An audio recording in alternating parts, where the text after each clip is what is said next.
Hey guys, and welcome back to another video. Today we're going to be looking at what if Brook is the key to beating Emu? What if the most important Straw Hat in the final war isn't Luffy, Zoro, Sanji, Robin, or even Nika? What if it's Brook?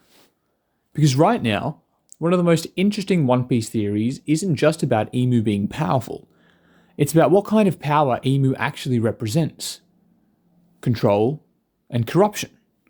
The ability to twist people, erase their will, and turn their bodies into weapons for the world government.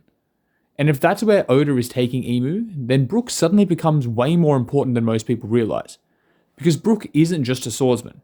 He isn't just the musician. He isn't just the comedic relief with a skull joke every few chapters. Brook is the Straw Hat whose powers is literally built around the soul. And if Emu's endgame is control over bodies, lives, and maybe even spirits, then Brook might be the one Straw Hat who can fight that power from the inside out. Not by overpowering Emu, by refusing to be controlled. And that's the theory. Brook may be the perfect counter to Emu. To understand why, we've got to start with what Brook's fruit actually does.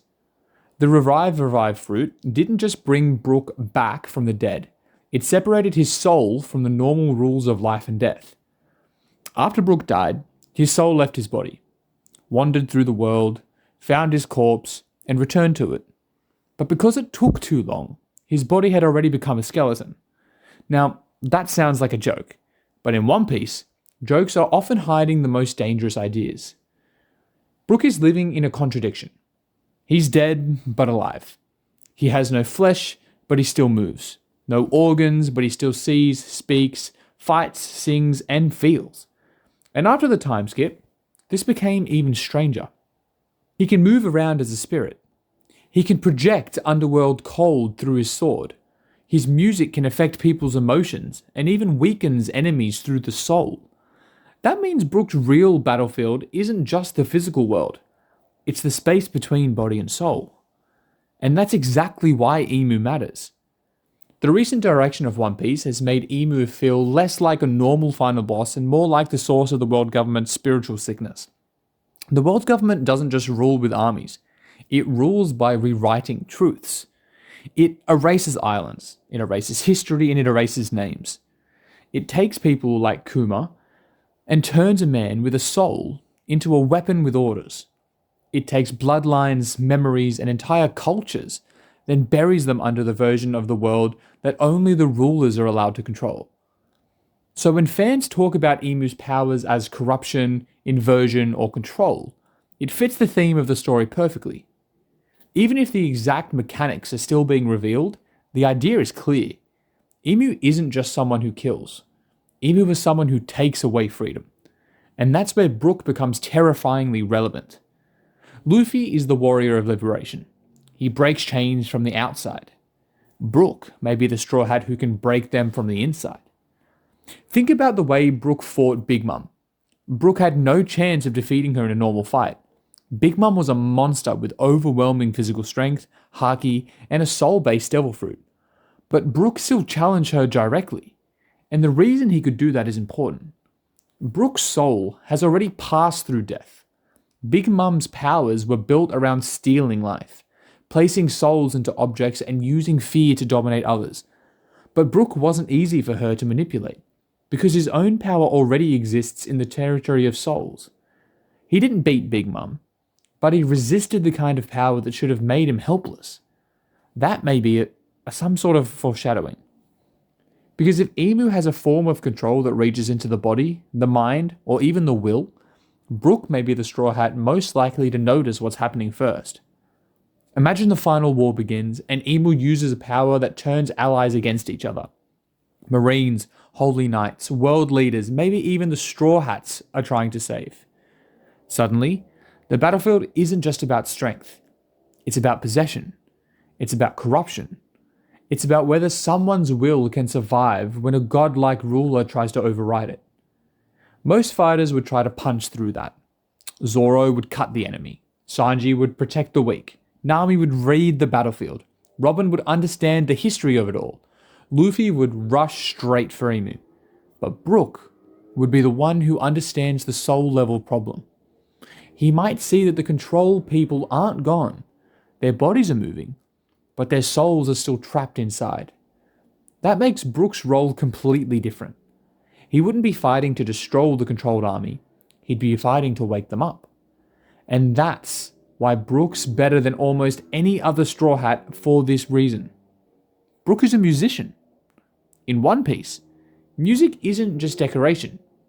Music carries memory, it carries grief, and it carries identity. Brook's entire dream is tied to a promise carried through song. Being Sake isn't just a funny pirate tune. It's a song that survives death, loneliness, and 50 years of waiting. Brook kept that song alive when every one of his crewmates died around him. So if Imu represents a world where memory is erased and people are reduced to tools, Brook represents the opposite. The soul that remembers. The song that survives. The promise that even death couldn't erase. That's why Brook is an Imu counter that makes sense emotionally, not just mechanically. One Piece has always treated freedom as more than physical movement. A person can be alive and still enslaved. A person can be free even when the world thinks they should be broken. Brook spends 50 years alone in the Florian Triangle. His body is gone. His crew was gone. His shadow was stolen. He had every reason to become empty. But he didn't lose himself. And that matters. Because Imu's greatest weapon may not be destruction. It may be despair. If Imu can make people believe resistance is possible, then the final battle becomes spiritual before it becomes physical. And Brook's the Straw Hat who already lived through the impossible. He's already been abandoned by life itself. He's already stared at death for decades. And he still laughs. That laugh isn't just a gag. It's defiance. Now imagine Imu's control spreading through the battlefield. Allies start turning. The Holy Knights move like extensions of one will.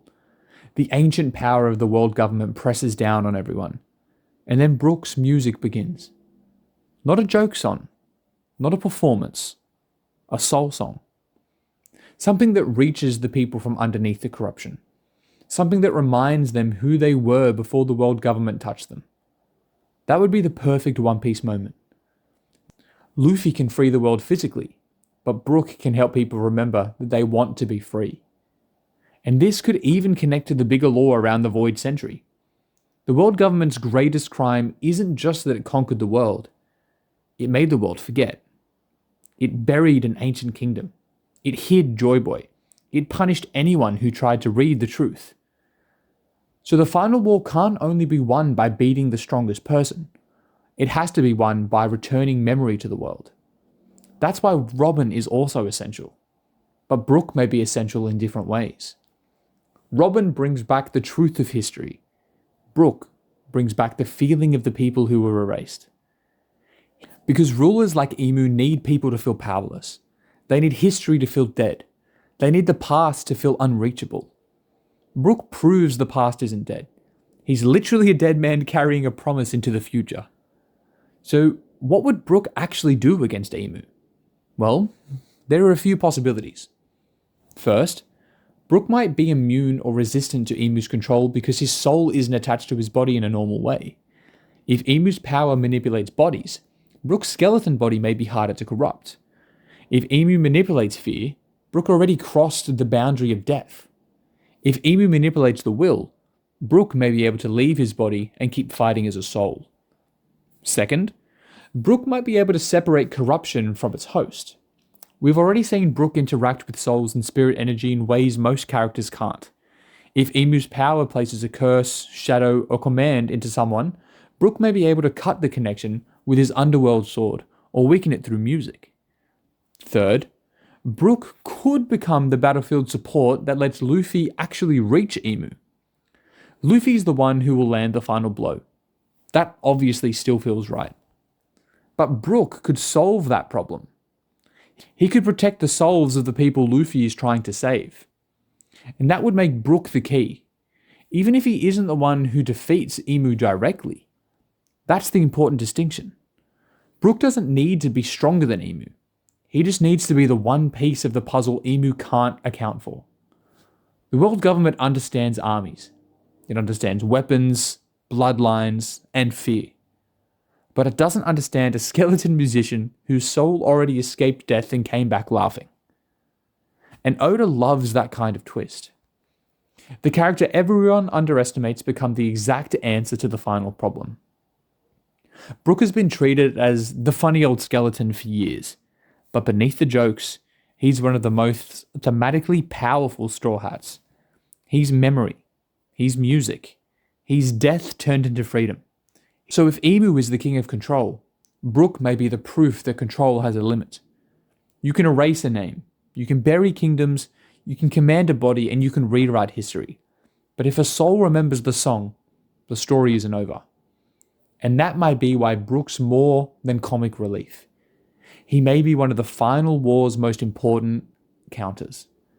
Because when the world reaches its darkest point, Luffy will bring the dawn. But Brook might be the one who makes sure the world can hear it coming. Thank you for listening.